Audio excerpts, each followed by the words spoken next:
Today we are talking about toilet paper.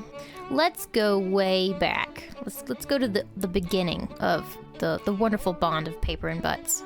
Paper for hygiene has been recorded as early as 589 when the scholar Yen Jitui, which I hope I said that right, he had some thoughts on paper.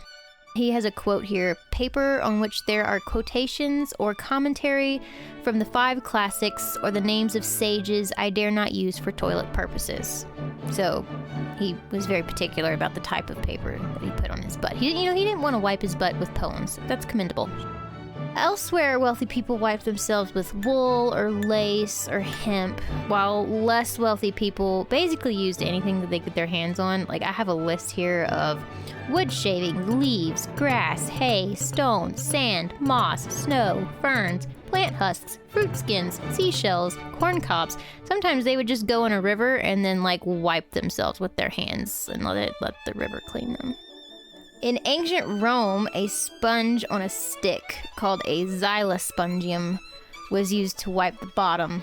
So the stick that had the xylospongium on it was placed back in a bucket of water and vinegar and salt, and then these sponges were used communally in public latrines, which, as you can imagine, is a breeding ground for bacteria, which led to a lot of diseases. In ancient Greece, small pebbles or pieces of pottery with smooth edges were used to scrape themselves clean. Some historians think they would write the names of their enemies on the stone and then wipe themselves with it, which I think is the ultimate diss. So in England, for nearly 500 years, the kings and queens of England had a special servant that was titled the groom of the stool or the first lady of the bedchamber, depending on the gender of the person that had the job. This was a highly sought after job because the person that got to be the groom of the stool or first lady of the bedchamber was privy to a lot of royal secrets.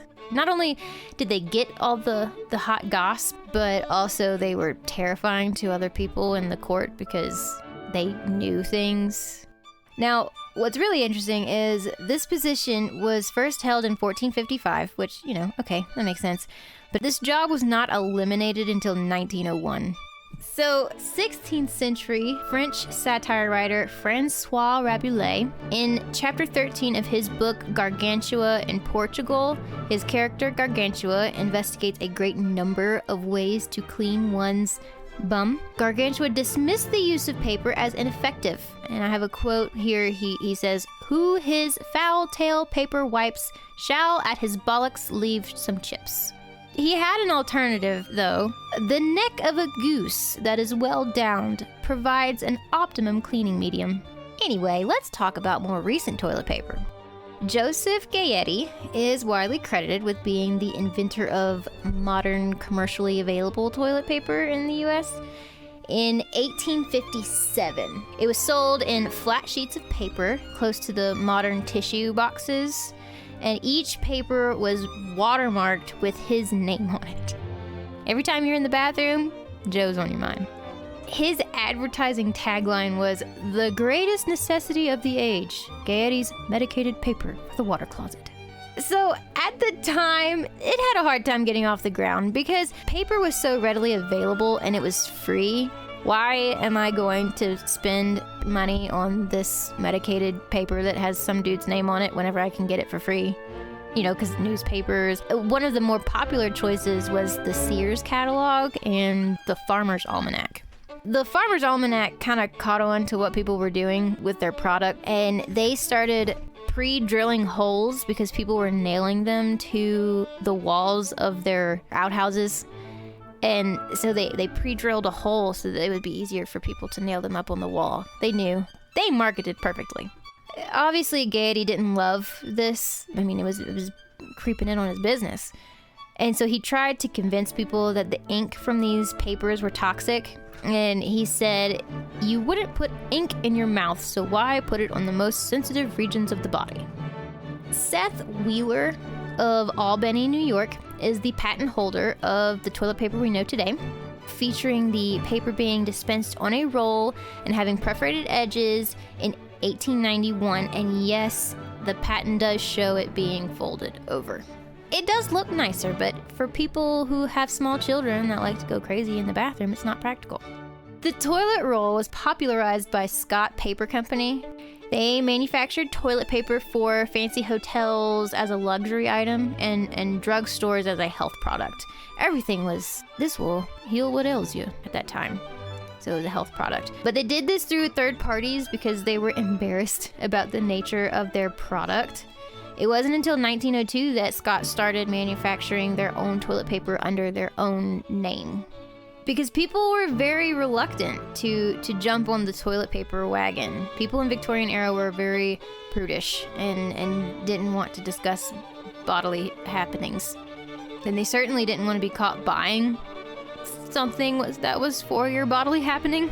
The invention of flushing toilets, though, was forcing the people to seek out other options than the newspaper and catalogs, because those bulky papers would clog the pipes. You can't flush last year's rain season.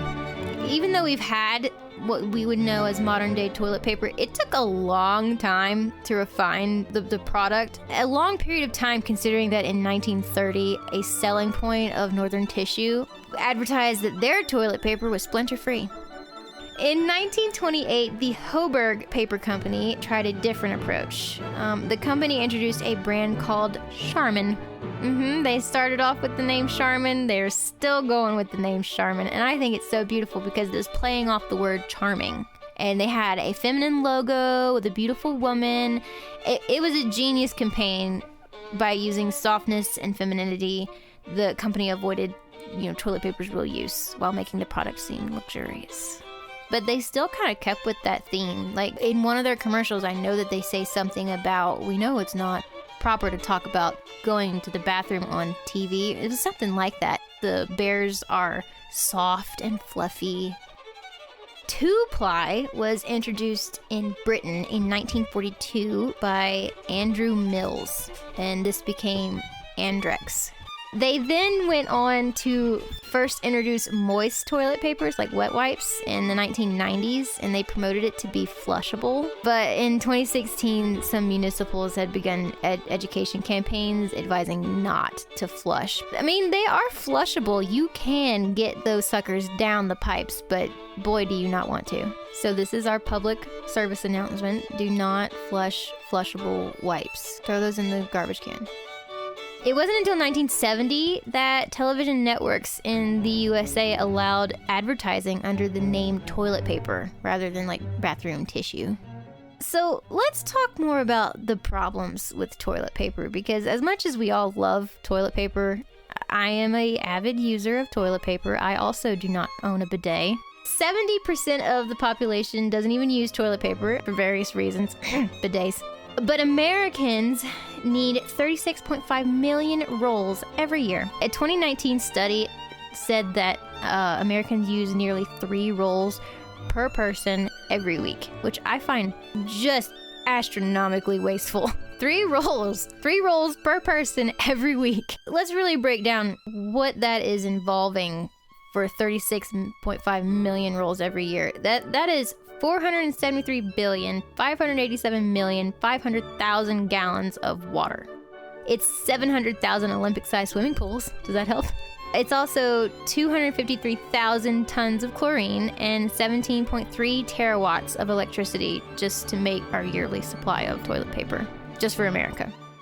Most of the common brands are non-recyclable, which means like the pulp for the toilet paper is virgin, which meant that wood had not done anything other than become toilet paper to wipe your beautiful booty and then down your toilet. That's it. That's all it did. Some brands do use recycled paper. Maybe consider these brands next time you're at the grocery store. Do Mother Earth a favor and buy Who Gives a Crap. That is a brand. It exists. 365 bath tissue is another one. Everspring, 7th generation, and Trader Joe's brand. I'm Danielle. Don't forget to grab a goose. Grab a goose.